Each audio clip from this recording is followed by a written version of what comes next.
Bonjour et bienvenue sur la chaîne du chasseur d'étoiles de midi, chaîne de réflexion et d'humour sur les 12 coups de midi. Première partie des 12 coups de midi, puisque aujourd'hui il y en aura deux. Donc le Jean-Luc Reichmann à la présentation, le maître de midi, 74 038 euros. Son frère était voilà en visio, donc voilà. Alors, petit truc assez rigolo, c'est que la production a répondu au sujet de la triche. Je prépare une vidéo pour demain, parce que franchement, ce qu'ils ont répondu, ça m'a beaucoup fait rire. Au coup d'envoi, la première question sur une pizza margarita, qu'est-ce qui symbolise le blanc du drapeau italien? Donc, bien sûr, c'était les cheveux. Non, c'était la mozzarella. Après, bon, vous aviez Karine. Alors Karine, j'ai pas bien entendu parce que j'étais au téléphone à ce moment-là. Je crois qu'elle est déjà venue dans les 12 coups de midi, mais bon, et franchement, elle est venue mettre le show, hein, donc voilà. Donc plutôt joli, on aurait dit un petit peu une Brigitte Bardot brune, donc voilà. Donc alors, on va dire qu'elle aurait pu devenir maîtresse de midi. Elle est jolie, elle est rigolote et tout, mais je connais un petit peu les internautes, hein. Au bout de 2 jours, voilà, ils auraient été un peu saoulés, mais bon.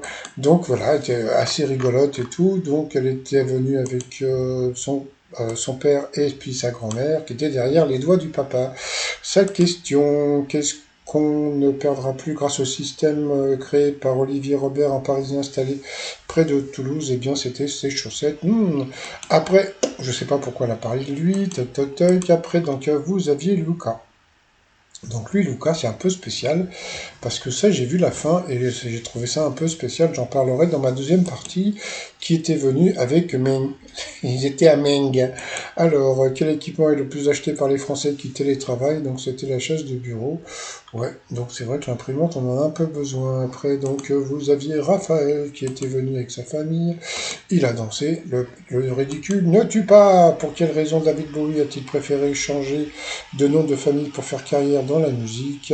Eh bien, je ne sais pas. Et on s'en fout. Après, que signifie à l'instar de? Donc c'était comme. Ensuite, ben voilà, donc elle a chanté une chanson de Jean Ferrat, voilà, voilà. Alors groupe, alors elle est mignonne, elle est rigolote, sauf que franchement, au niveau de la voix, c'est pas du tout ça, parce qu'elle a chanté la chanson de Jean Ferrat et c'était, mais c'était VDM, voix de merde, hein, donc jolie, mais avec une belle VDM, donc voilà. Après, on a eu droit à la question de Titania, voilà, Titania, donc c'est une petite gamine non-voyante qui avait déjà posé une question dans l'émission. Alors, quelle chanteuse française a sorti en 2022 le titre Mal barré? Donc, c'était Marie-Flore. Ensuite, quel environnement naturel côtoyé pendant l'enfance améliore le bien-être plus tard une fois adulte? Eh bien, c'était l'eau, la mer et la rivière. Pour Raphaël, sur les réseaux, quelle mission s'est donnée la jeune Finlandaise Ori Katanurvanina?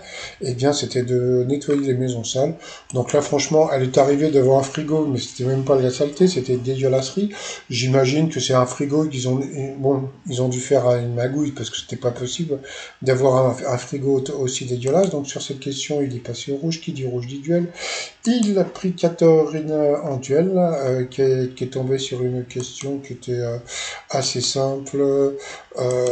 C'était quoi la question? Je ne la trouve plus. Ah oui, qui est chanteur était le leader du groupe The Police? Donc, bien sûr, elle a crié, oui, je sais, c'est Sting, oui, oui, c'était Sting. Donc ensuite, eh bien, Karine, Florian et Lucas se sont retrouvés pour le coup par coup, et puis après, le reste de la vidéo arrive, à tout de suite.